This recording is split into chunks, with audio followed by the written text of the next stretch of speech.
नमस्कार। आकाशवाणी से प्रस्तुत है समाचार संध्या।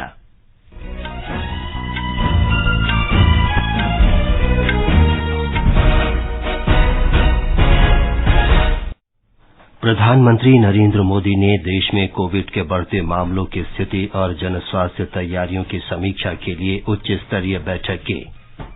राष्ट्रपति द्रौपदी मुर्मू ने वर्ष 2023 के लिए 54 पद्म पुरस्कार प्रदान किए। प्रधानमंत्री ने भारत 6G दूरसंचार दृष्टिपत्र जारी किया। भारतीय दूरसंचार नियामक प्राधिकरण ने किसी भी संगठन को 6 से अधिक सामुदायिक रेडियो केंद्र स्थापित करने की अनुमति नहीं देने की सिफारिश की। और चेन्नई में भारत और ऑस्ट्रेलिया के बीच तीसरा तथा अंतिम एक दिवसीय अंतर्राष्ट्रीय क्रिकेट मैच जारी।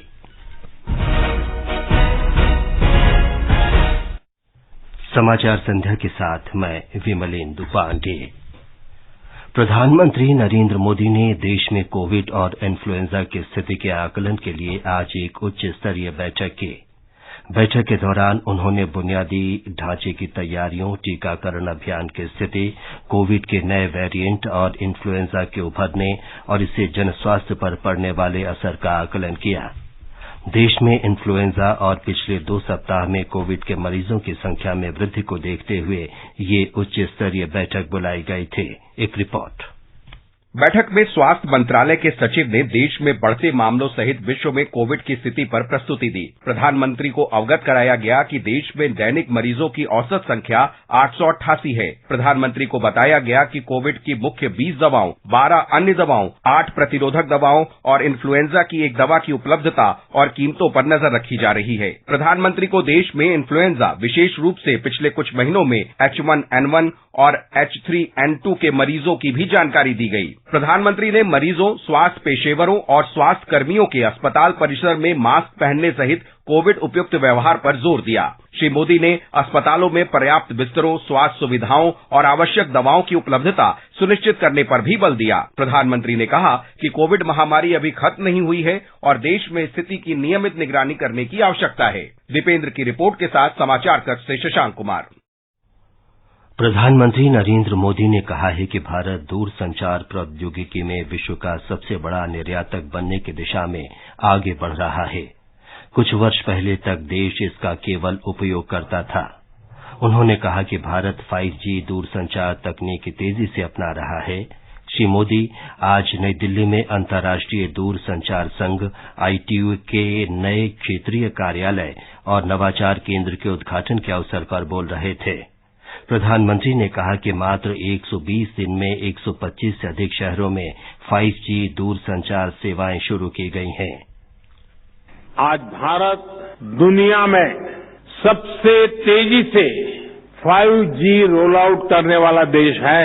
सिर्फ 120 दिन में 125 से अधिक शहरों में 5G रोल आउट हो चुका है। देश के लगभग 350 जिलों में आज 5G सर्विस पहुंच गई है। इतना ही नहीं, 5G रोल आउट के 6 महीने बाद ही आज हम 6G की बात कर रहे हैं और ये भारत का कॉन्फिडेंस दिखाता है। श्री मोदी ने कहा कि भारत के लिए दूरसंचार प्रौद्योगिकी शक्ति का माध्यम नहीं बल्कि देश को सशक्त बनाने का एक मिशन है। उन्होंने कहा कि डिजिटल प्रौद्योगिकी देश में सभी के लिए सुलभ है।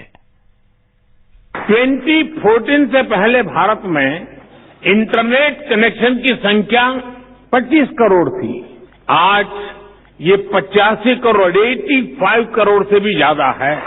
साथियों, अब भारत के गांवों में इंटरनेट यूजर्स की संख्या शहरों में रहने वाले इंटरनेट यूजर से भी अधिक हो गई है।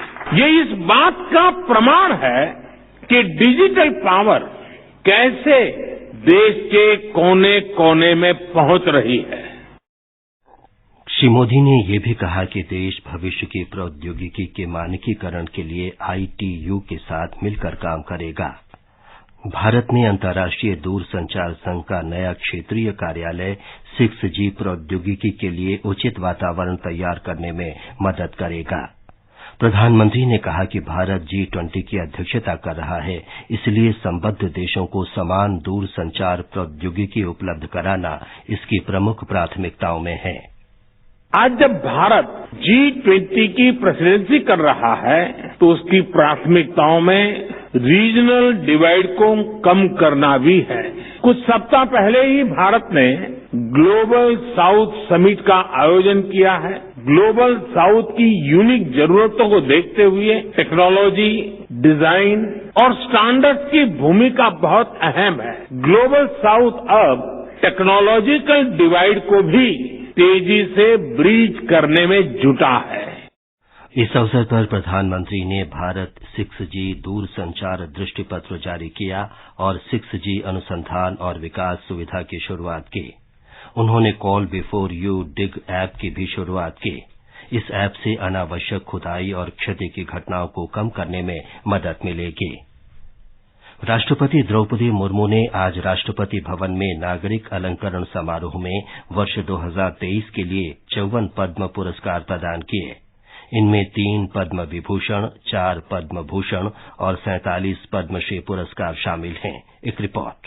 राष्ट्रपति मुर्मू ने सार्वजनिक महत्व के क्षेत्र में SM कृष्णा को पद्म विभूषण प्रदान किया। वास्तुकला के क्षेत्र में प्रोफेसर बालकृष्ण दोषी को मरणोपरांत पद्म विभूषण से सम्मानित किया गया। अध्यात्म के क्षेत्र में कमलेश D पटेल को पद्म भूषण से सम्मानित किया गया। साहित्य और शिक्षा के क्षेत्र में कपिल कपूर को पद्म भूषण प्रदान किया गया। सुमन कल्याणपुर को कला के क्षेत्र में और आदित्य बिरला समूह के अध्यक्ष कुमार मंगलम बिरला को व्यापार और उद्योग के क्षेत्र में पद्म भूषण से सम्मानित किया गया। पद्मश्री पुरस्कार पाने वालों में चिंतलपति वेंकटपति राजू, बंदी रामकृष्ण रेड्डी, मंगला कांता रॉय, मनोरंजन साहू, कोटा सचिदानंद शास्त्री, गुरचरण सिंह, G वेलुचामी, कर्मा वांगचू, लक्ष्मण सिंह, प्रकाश चंद्र सूद, S सुब्बारामन, विश्वनाथ प्रसाद तिवारी और गुलाम मोहम्मद जाद शामिल हैं। दीपेंद्र कुमार, आकाशवाणी समाचार, दिल्ली। इस अवसर पर उपराष्ट्रपति जगदीप धनखड़, प्रधानमंत्री नरेंद्र मोदी, लोकसभा अध्यक्ष ओम बिरला, गृह मंत्री अमित शाह, सूचना और प्रसारण मंत्री अनुराग सिंह ठाकुर सहित कई गण्यमान्य व्यक्ति उपस्थित थे। ये समाचार हमारी वेबसाइट newsonair.com/हिंदी और हमारे mobile app news on AIR पर भी उपलब्ध हैं। महज अन्नदाता कहने से काम नहीं बनता है। ऐ किसान, तुझे पूरे देश का प्रणाम तो बनता है। धानुका, इंडिया का प्रणाम हर किसान के नाम। समाचार संध्या में आपका फिर स्वागत है। भारतीय दूरसंचार नियामक प्राधिकरण ट्राई ने कहा है कि कोई भी संगठन देश में 6 से अधिक सामुदायिक रेडियो स्टेशन स्थापित नहीं कर सकेगा। 1 से अधिक सामुदायिक रेडियो केंद्र स्थापित करने वाले संगठनों को वचन देना होगा कि वे स्थानीय कार्यक्रम तैयार करेंगे और किसी अन्य सामुदायिक रेडियो केंद्र के कार्यक्रम प्रसारित नहीं करेंगे। प्राधिकरण ने सामुदायिक रेडियो केंद्र की शुरुआती मंजूरी की अवधि 5 से 10 वर्ष करने की अनुशंसा की है। उच्चतम न्यायालय वैवाहिक दुष्कर्म को अपराध की श्रेणी में रखने संबंधी विभिन्न याचिकाओं पर 9 मई को सुनवाई करेगा। मुख्य न्यायाधीश धनंजय यशवंत चंद्रचूड़ ने इस मामले को सुनवाई के लिए सूचीबद्ध करने का निर्देश दिया। उच्चतम न्यायालय ने वैवाहिक दुष्कर्म को अपराध की श्रेणी में रखने की मांग करने वाली याचिकाओं पर केंद्र सरकार से 16 जनवरी को जवाब मांगा था। सॉलिसिटर जनरल तुषार मेहता ने कहा है कि केंद्र का जवाब तैयार है। और अब सुनिए आकाशवाणी की लोकप्रिय कार्यक्रम प्रधानमंत्री के मन की बात पर आधारित विशेष श्रृंखला। आज की कड़ी का विषय है भारत के समुद्री इतिहास और कौशल।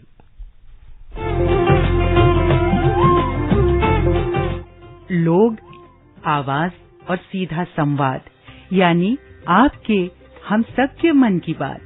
जी हां, ऐसे ही करोड़ों लोगों से जुड़ जाते हैं हमारे प्रधानमंत्री हर महीने मन की बात प्रोग्राम के साथ। आकाशवाणी पर यह सिलसिला अप्रैल में 100वीं कड़ी के साथ जारी रहेगा। इस विशेष मौके पर मन की बात कार्यक्रम से प्रधानमंत्री के चुनिंदा संबोधनों को फिर प्रस्तुत किया जा रहा है। इस विशेष कार्यक्रम की 16वीं कड़ी में पेश है मन की बात का वो संबोधन जिसमें प्रधानमंत्री ने संस्कृतियों को जोड़ने में समुद्र की भूमिका पर संजीदा राय जाहिर की है। समुद्र यानी सागर। इसकी विशेषता है उसका असीम होना, दूर क्षितिज तक उसका विस्तार सृष्टि के अनंत होने का बोध कराता है। लेकिन क्या आपने सोचा है कि समंदर न सिर्फ हमें संस्कृतियों को भी जोड़ता है। जल के जब दो रूप मिलते हैं तो दोनों ही अपना अस्तित्व एक में समाहित कर लेते हैं। 31 जनवरी 2016 को प्रसारित मन की बात कार्यक्रम में प्रधानमंत्री ने सागर के इसी गुण का जिक्र करते हुए जैसे नया संदेश दिया, जुड़ने का। भारत का सामुद्रिक इतिहास स्वर्णिम रहा है। संस्कृत में समुद्र को उदधि या सागर कहा जाता है। इसका अर्थ है अनंत प्रचुरता। सीमाएं हमें अलग करती होगी, जमीन हमें अलग करती होगी, लेकिन जल हमें जोड़ता है, समुद्र हमें जोड़ता है। समंदर से हम अपने आप को जोड़ सकते हैं, किसी से भी जोड़ सकते हैं। और हमारे पूर्वजों ने सदियों पहले विश्व भ्रमण करके, विश्व व्यापार करके इस शक्ति का परिचय करवाया था।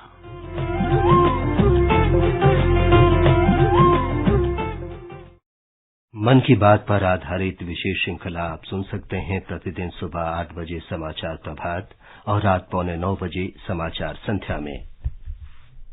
केंद्रीय वाणिज्य और वस्त्र मंत्री पीयूष गोयल ने आज चेन्नई में वीडियो कॉन्फ्रेंस के माध्यम से तमिलनाडु के विरुधुनगर में पीएम मित्र मेगा टेक्सटाइल पार्क का उद्घाटन किया। प्रधानमंत्री नरेंद्र मोदी ने एक ट्वीट में कहा कि आकांक्षी जिला विरुधुनगर पीएम मित्र मेगा टेक्सटाइल पार्क के लिए महत्वपूर्ण साबित होगा। प्रधानमंत्री नरेंद्र मोदी इस महीने की 24 तारीख को अपने संसदीय क्षेत्र वाराणसी जाएंगे। यात्रा के दौरान प्रधानमंत्री रुद्राक्ष सम्मेलन केंद्र में वन वर्ल्ड टीबी समिट को संबोधित करेंगे। श्री मोदी 1780 करोड़ रुपए से अधिक की विभिन्न परियोजनाओं का शिलान्यास भी करेंगे। तमिलनाडु के कांचीपुरम जिले में आज पटाखा फैक्ट्री में हुए विस्फोट में मरने वालों की संख्या बढ़कर 11 हो गई है। मुख्यमंत्री एमके स्टालिन ने प्रत्येक मृतक के परिवार को 3-3 लाख रुपए की अनुग्रह राशि और घायलों को 1-1 लाख रुपया मुआवजा देने की घोषणा की है। ये समाचार आकाशवाणी से प्रसारित किए जा रहे हैं। ताजा समाचार जानने के लिए आप हमारे Twitter handle @AIR News Hindi को फॉलो कर सकते हैं। ये आकाशवाणी है। चेन्नई में ऑस्ट्रेलिया के साथ तीसरे और अंतिम एक दिवसीय क्रिकेट मैच में 270 रन के लक्ष्य के जवाब में भारत ने ताजा समाचार मिलने तक 37वें ओवर में 6 विकेट पर 187 रन बना लिए थे। विराट कोहली 54 रन बनाकर आउट हुए। टॉस जीतकर पहले बल्लेबाजी करते हुए ऑस्ट्रेलिया की टीम 49 ओवर में 259 रन पर आउट हो गई। आकाशवाणी का समाचार सेवा प्रभाग आज अपने साप्ताहिक कार्यक्रम चर्चा का विषय है में विश्व जल दिवस, स्वच्छता और जल संकट के समाधान को लेकर भारत की प्रतिबद्धता विषय पर विशेष चर्चा प्रसारित करेगा। इसे रात 9:30 बजे से आकाशवाणी के FM गोल्ड चैनल और अतिरिक्त मीटरों पर सुना जा सकेगा। अंत में मुख्य समाचार एक बार फिर। प्रधानमंत्री नरेंद्र मोदी ने देश में कोविड के बढ़ते मामलों की स्थिति और जन स्वास्थ्य तैयारियों की समीक्षा के लिए उच्च स्तरीय बैठक की। राष्ट्रपति द्रौपदी मुर्मू ने वर्ष 2023 के लिए 54 पद्म पुरस्कार प्रदान किए। प्रधानमंत्री ने भारत 6G दूरसंचार दृष्टिपत्र जारी किया। भारतीय दूरसंचार नियामक प्राधिकरण ने किसी भी संगठन को 6 से अधिक सामुदायिक रेडियो केंद्र स्थापित करने की अनुमति नहीं देने की सिफारिश की और चेन्नई में भारत और ऑस्ट्रेलिया के बीच तीसरा और अंतिम एक दिवसीय क्रिकेट मैच जारी। इसके साथ ही समाचार संध्या का ये अंक समाप्त हुआ। नमस्कार।